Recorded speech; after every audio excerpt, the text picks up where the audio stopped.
আসসালামু আলাইকুম ওয়া রাহমাতুল্লাহি ওয়া বারাকাতুহু। আমি গাজী সালাউদ্দিন, স্বাগত জানাচ্ছি আজকের ক্লাসে।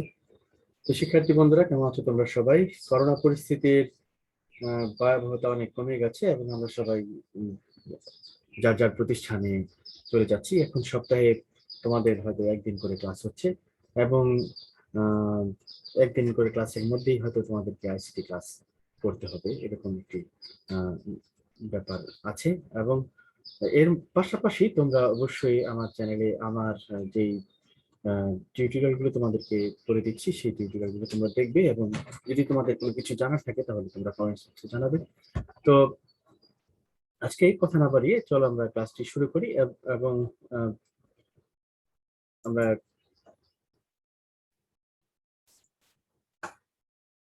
উম, আমরা চলে যাচ্ছি ক্লাসে।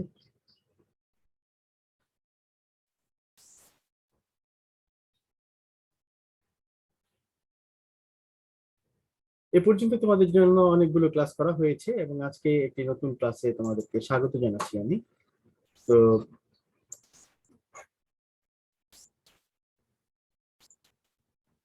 এখানে তোমরা কি দেখতে পাচ্ছ? এখানে একটি ছবি দেখতে পাচ্ছ। এখানে দেখতে পাচ্ছ Intel core i5 9 generation, core i9, core i7। এগুলো আসলে কি? তোমাদের কাছে মনে হবে যে তোমরা যদি সাধারণভাবে প্রশ্ন করা হয়, জানি তোমরা উত্তর দেবে যে স্যার এটা একটি যন্ত্র। তো এগুলো হচ্ছে একটি ডিভাইস বা একটি যন্ত্র, এগুলো কম্পিউটারের ভিতরে থাকে এবং এগুলো ছবিগুলো কিসের? এই ছবিটি কিসের? এই ছবিটি হচ্ছে প্রসেসরের। তো আজকে আমরা যে বিষয় নিয়ে আলোচনা করব সেটা হচ্ছে প্রসেসর। তো এই পাঠ শেষে তোমরা প্রসেসর কি তা বলতে পারবে, প্রসেসরের গঠন বর্ণনা করতে পারবে, প্রসেসরের সংক্ষিপ্ত ইতিহাস বর্ণনা করতে পারবে, প্রসেসরের ভাষা সম্পর্কে বর্ণনা করতে পারবে। দেখতে পাচ্ছি যে একজন লোক তিনি দৌড়চ্ছেন। তো আমাদের এই যে মানবদেহ, এই মানবদেহের মধ্যে সবচেয়ে গুরুত্বপূর্ণ অঙ্গ কোনটি? সবচেয়ে বেশি গুরুত্বপূর্ণ, তোমরা যদি তোমাদের কাছে প্রশ্ন করা হয় যে সবচেয়ে গুরুত্বপূর্ণ অঙ্গ কোনটি, তোমরা কোনটি বলবে? তোমরা কি বলবে? হাত কিংবা পা কিংবা আহ তোমরা মুখ কিংবা কান? কোনটাকে সবচেয়ে বেশি গুরুত্ব দেবে এবং কার মাধ্যমে একটি মানবদেহ পরিচালিত হয়? মানবদেহের মধ্যে যে অঙ্গগুলো আছে সেই অঙ্গগুলোর মধ্যে সবচেয়ে গুরুত্বপূর্ণ কোনটি? তো সবচেয়ে গুরুত্বপূর্ণ অঙ্গ হচ্ছে মানুষের মস্তিষ্ক। এই যে আমাদের যে মানুষের যে মস্তিষ্ক, এই মস্তিষ্ক হচ্ছে সবচেয়ে গুরুত্বপূর্ণ অঙ্গ। তো কম্পিউটারের মস্তিষ্ক কোনটি? এই যে কম্পিউটার, কম্পিউটার কিসের মাধ্যমে পরিচালিত হয়? কম্পিউটার তো অনেকগুলো যন্ত্রের মাধ্যমে পরিচালিত হয়। এর মধ্যে গুরুত্বপূর্ণ যন্ত্র আছে, কম্পিউটারকে পরিচালনা করার জন্য কিছু গুরুত্বপূর্ণ যন্ত্র আছে। তারপরে মোবাইল ফোন, মোবাইল ফোনকে পরিচালনা করার জন্য কিছু গুরুত্বপূর্ণ অংশ থাকে এবং এটাকে কি বলা হয়? এই আইসিটি ডিভাইসের গুরুত্বপূর্ণ অংশটি কি? বিভিন্ন অংশের সমন্বয়ে যে আইসিটি যন্ত্রপাতি গঠিত হয়, এর মধ্যে আইসিটি ডিভাইসের গুরুত্বপূর্ণ অংশটি, গুরুত্বপূর্ণ অংশটি হচ্ছে প্রসেসর। তো আহ, এই যে প্রসেসর, প্রসেসরের আরেকটি নাম কি? প্রসেসরের আরেকটি নাম হচ্ছে central processing unit. Central processing unit অর্থাৎ এটি হচ্ছে কেন্দ্রীয় প্রক্রিয়াকরণ অংশ। তোমাদেরকে যদি প্রশ্ন করা হয় প্রসেসরের আরেকটি নাম কি, তাহলে তোমরা বলবে সেন্ট্রাল প্রসেসিং ইউনিট। আর যদি আরেকটি প্রশ্ন করা হয় যে আইসিটি ডিভাইসের সবচেয়ে গুরুত্বপূর্ণ অংশটি কি, সবচেয়ে গুরুত্বপূর্ণ অংশটি হচ্ছে প্রসেসর। প্রসেসরের আরেকটি নাম হচ্ছে central processing unit. Central processing unit integrated circuit, তারপর ট্রানজিস্টর, ক্ষুদ্র চিপ, এগুলোর সমন্বয়ে গড়ে ওঠে। এখন এইগুলো সমন্বয়ে একটি প্রসেসর গঠিত হয়ে যায়। অর্থাৎ এটি একটি সমন্বিত একটি প্রক্রিয়া। আইসিটি বিষয় যখন তোমরা পড়তে চাইবে তখন তোমাদের এই ডিভাইসগুলি সম্পর্কে ভালো ধারণা থাকতে হবে। ইন্টিগ্রেটেড সার্কিট দিয়ে প্রসেসর তৈরি হয়, অর্থাৎ এই যে ইন্টিগ্রেটেড সার্কিট কেটে দিয়ে প্রসেসর তৈরি হয় এবং এই যে আইসি গুলো, এই আইসি গুলো তৈরি হয় হচ্ছে ট্রানজিস্টর দিয়ে। অর্থাৎ এই আইসি গুলো তৈরি হচ্ছে ট্রানজিস্টর দিয়ে এবং এইগুলোর এই ক্ষুদ্র চিপ এর ভিতরে থাকে, একটি মাইক্রোচিপ বলা হয়, মাইক্রোচিপের ভিতরে এই ট্রানজিস্টরগুলো থাকে। প্রসেসরের আইসির সংখ্যা পূর্বের তুলনায় অনেক বাড়লেও চিপ আকারে ক্রমে ছোট হয়ে আসছে, অর্থাৎ এটা আগে যত বড় ছিল এখন এটা ছোট হয়ে আসছে, এবং এই ছোটর ভিতরে অনেক পাওয়ার এটাকে বাড়ানো হয়েছে। আকারে ছোট হলেও এর কাজ করার ক্ষমতা বেড়ে চলেছে। কম্পিউটার সামগ্রিক প্রক্রিয়া মূলত এই প্রসেসরের মাধ্যমে হয়ে থাকে। যেমন সফটওয়্যারের মধ্যে যখন কাজ করছি তখন যে সফটওয়্যার আছে সেই সফটওয়্যারের মধ্যে কি কমান্ড দেওয়া হচ্ছে, কি নির্দেশনা আছে, সেই নির্দেশনা বোঝার জন্য প্রসেসর কাজ করে থাকে। তারপরে কোন কাজটি কিভাবে করতে হবে, কাজ করার প্রক্রিয়া, তারপর হচ্ছে তথ্যগুলোকে ঠিকভাবে বিশ্লেষণ করার কাজ এটা করে থাকে এই প্রসেসর। ইনপুট ও আউটপুট ডিভাইসের মাধ্যমে তথ্য আদান প্রদানের কাজটি সিপিইউ ও প্রসেসর নিয়ন্ত্রণ করে থাকে।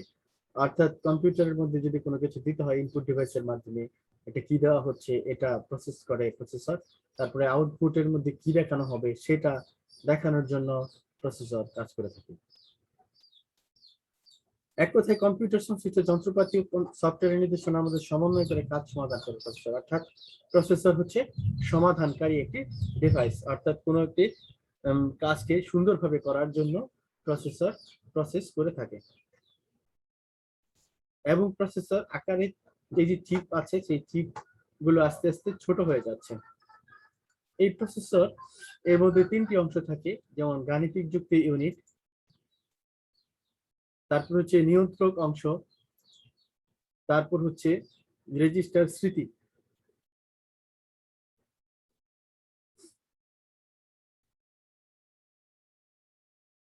গাণিতিক যুক্তি ইউনিট যেটি কাজ করে থাকে এই অংশে গাণিতিক ও যৌক্তিক সিদ্ধান্তমূলক কাজগুলো সংগৃহীত হয়ে থাকে, অর্থাৎ এখানে গাণিতিক যুক্তি বিশ্লেষণের কাজ করে থাকে, এখানে গাণিতিক কোন একটি কাজ করে থাকে কিংবা কোনো যুক্তিমূলক যে কাজগুলো হয়ে থাকে সেই যুক্তিমূলক কাজগুলো এখানে এই ইউনিটটি কাজ করে থাকে। তারপর হচ্ছে নিয়ন্ত্রক অংশ। নিয়ন্ত্রক অংশে মূলত অংশের মাধ্যমে সকল কাজ নিয়ন্ত্রিত হয়, অর্থাৎ সকল যে কাজটি কমান্ড দেওয়া হয় সেই কমান্ডের মাধ্যমে যে কাজটি করা উচিত সেই কাজটি করা হয়ে থাকে। আর কোন একটি নির্দিষ্ট পর কোন নির্দেশ পালিত হবে, কোনটির পর কোনটি আসবে, এর একটি নির্দিষ্ট সিস্টেমে সাজানো থাকে এবং অনুসারে কাজগুলো সংগঠিত হয়ে থাকে এই অংশে। তারপর হচ্ছে রেজিস্টার স্মৃতি। রেজিস্টার স্মৃতি এটি ছোট আকারে অত্যন্ত দ্রুতগতির অস্থায়ী মেমোরি, অর্থাৎ এটি হচ্ছে এই দ্রুতগতির একটি স্থায়ী মেমোরি থাকে। এই মেমোরির মধ্যে তথ্যগুলো দ্রুত প্রক্রিয়াকরণ হয়ে থাকে। এখন হচ্ছে পড়াবো তোমাদেরকে যে প্রসেসরের ইতিহাস, অর্থাৎ প্রসেসর কিভাবে তৈরি হলো এটার একটি ইতিহাস। 1971 সালে ইন্টেল কোম্পানি তাদের প্রথম মাইক্রোপ্রসেসর উদ্ভাবন করেন। 1971 সালে ইন্টেল প্রথম মাইক্রোপ্রসেসর উদ্ভাবন করে। এখানে প্রশ্ন আসতে পারে যে কত সালে মাইক্রোপ্রসেসর উদ্ভাবন হয়, কোন কোম্পানি মাইক্রোপ্রসেসর উদ্ভাবন করেন, ইন্টেল প্রথম কি উদ্ভাবন করে। এখানে তিনটি প্রশ্ন, তোমরা তিনটি প্রশ্নের উত্তর এটা এই লাইনটি থেকে পাবে। পরবর্তীতে হচ্ছে প্রথম মাইক্রোপ্রসেসরটি ছিল, এটার নাম ছিল 4004। প্রথম মাইক্রোপ্রসেসরটির নাম ছিল 4004। এটা ছিল ইন্টেলের প্রথম মাইক্রোপ্রসেসর। এটি তৈরি করেছিলেন Ted Hoff, Stanley Mazor, Federico Faggin এবং মাসাতোশি শিমা।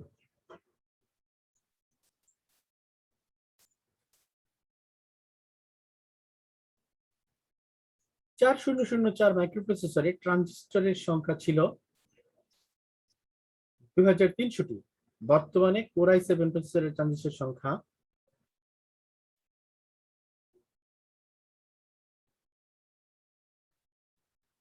227 কোটি। অর্থাৎ এটা আস্তে আস্তে শক্তি বাড়ানো হয়েছে। 1971 সালে যে 4004 যে মাইক্রোপ্রসেসরটি ছিল সেই ট্রানজিস্টর ছিল কম, এবং পরবর্তীতে বর্তমানে কোর i7 যে প্রসেসর আছে এটার পাওয়ার অনেক বেশি বেড়ে গেছে, সেই জন্য যেহেতু এটা প্রসেসরের ট্রানজিস্টরের পাওয়ার বেড়ে গেছে, সেজন্য এটার পাওয়ারও বেড়ে গেছে, অর্থাৎ এটা কাজ করার ক্ষমতা অনেকখানি বৃদ্ধি পেয়েছে। এখন হচ্ছে আমি পড়াবো তোমাদেরকে, সেটা হচ্ছে প্রসেসরের ভাষা সম্পর্কে। প্রসেসর নিজের ভাষায় নিজে বোঝে, অর্থাৎ তুমি বাংলা বলছো, বাংলা বলতে পারছে, বুঝতে পারছে না, ইংরেজি বলছো, ইংরেজি বুঝতে পারছে না, ফরাসি বুঝতে পারছে না, অন্য কোনো ভাষা বুঝতে পারছে না, তার একটা নির্দিষ্ট ভাষা আছে। সেই ভাষার মধ্যে দুটি অক্ষর থাকে, একটি হচ্ছে 0 এবং একটি হচ্ছে 1। অর্থাৎ এখানে 0 হচ্ছে 0 থেকে 2 ভোল্ট পর্যন্ত, 1 হচ্ছে 3 থেকে 5 ভোল্ট পর্যন্ত। এই ভাষার নাম হচ্ছে মেশিন ভাষা, অর্থাৎ প্রসেসরের যে ভাষা, এটাকে বলা হয় মেশিন ভাষা। এটার মধ্যে দুটি অক্ষর থাকে, একটি হচ্ছে 0 আর একটি হচ্ছে 1। 0 পাওয়ার কেমন? 0 পাওয়ার হচ্ছে 0 থেকে 2 ভোল্ট পর্যন্ত, 1 এর পাওয়ার হচ্ছে 3 থেকে 5 ভোল্ট পর্যন্ত। তারপরে চলে এসেছে আস্কি কোড নামে এক ধরনের কোড। এটা হচ্ছে American standard code for information interchange. এই কোডটির মধ্যে বিভিন্ন মান থাকে, যেমন এর জন্য এই যে মানটি থাকে, বি এর জন্য এই মানটি থাকে, সি এর জন্য এখানে উল্লেখ করা হয়নি তোমাদেরকে, এটা হচ্ছে একটা মান থাকে, তারপরে এখান থেকে প্রশ্নবোধকের একটা মান থাকে। অর্থাৎ এই কোডের মাধ্যমে বিভিন্ন অক্ষরের মান নির্ধারিত হয়ে থাকে। তাহলে একক কাজ, কম্পিউটারের সবচেয়ে গুরুত্বপূর্ণ অংশ কি? জোড়ায় কাজ। প্রসেসরের কয়টি অংশ থাকে? দলগত কাজ। প্রসেসরের ভাষা মানুষের ভাষার মধ্যে কি কি পার্থক্য রয়েছে বর্ণনা করো। মূল্যায়ন, প্রথম প্রসেসরটির নাম কি? আইসি কি? কয়টি অংশের সমন্বয়ে প্রসেসর গঠিত হয়? প্রথম প্রসেসরের উদ্ভাবক কে কে? প্রথম প্রসেসরে ট্রানজিস্টরের সংখ্যা কয়টি ছিল? 0 মানে কি?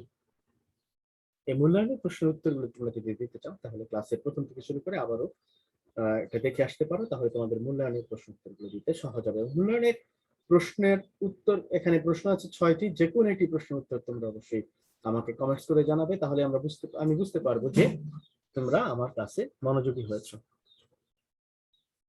আজকের পাঠে তোমরা শিখেছো IC, transistor, chip, arithmetic and logic unit, control unit, register memory, ASCII code এবং ইউনিকোড। ইউনিকোডটি কি? ইউনিকোডটি হচ্ছে সবচেয়ে জনপ্রিয় একটি কোড।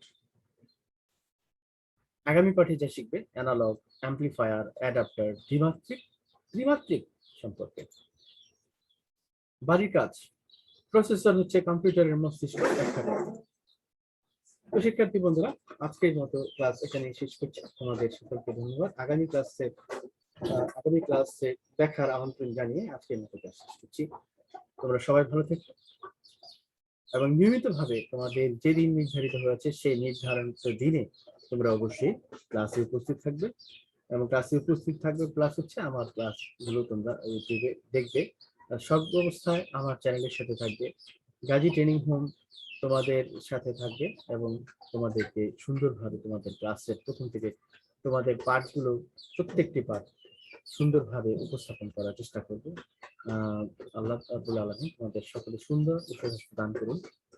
আমিন।